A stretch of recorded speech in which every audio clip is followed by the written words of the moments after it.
Et yo les gens, c'est Osnora, j'espère que vous allez bien. Niveau actu, le 3 mars, la suite sous forme de spin-off de Solo Leveling qui sort.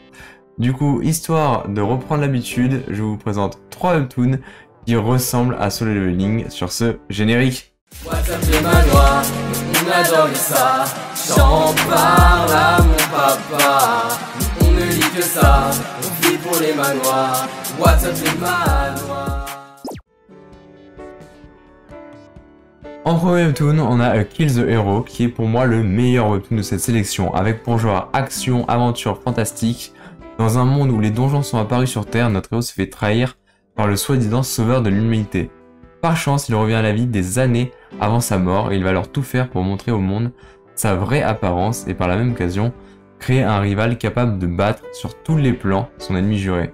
L'histoire que je vous raconte est un peu longue, vous avez quand même 125 chapitres, du coup c'est que du bénéf. Et actuellement, ce n'est pas encore fini. Deuxième webtoon, on a Solo Necromancy, avec pour joueur action-aventure fantastique. On va suivre la fin du monde littéralement. Les monstres de légende apparaissent partout et ils mangent les humains, conquièrent les rues et commencent à créer des donjons dans les immeubles et les métros. Notre héros va choisir la classe parfaite pour un monde où la mort est chose commune, le nécromancien.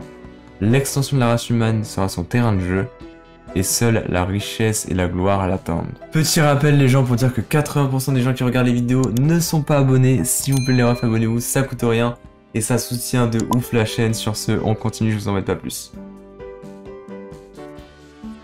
Et en troisième et dernier webtoon, on s'éloigne un peu des nécromanciens avec Solo Max Level Newbie, qui a pour genre action-aventure.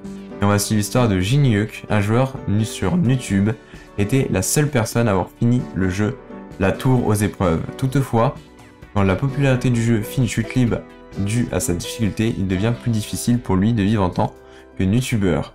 Puisqu'il avait déjà vu la fin, il compte finalement arrêter de jouer à ce jeu. Mais un jour, la Tour aux épreuves devient réelle. Et Jinhyuk, qui savait tout du jeu, va tout faire de son possible pour avoir les meilleurs biens au début et le start parfait. Et ce, très rapidement. Notre héros va nous montrer ce que signifie être un pro player. Et voilà les gens, c'est déjà la fin de la vidéo, j'espère qu'elle vous a plu. N'hésitez pas à me dire en commentaire si vous êtes hype par les spin-offs de Solo Leveling. Et du coup, je vous conseille d'aller voir une autre vidéo en attendant, parce que c'est des bangers. A plus.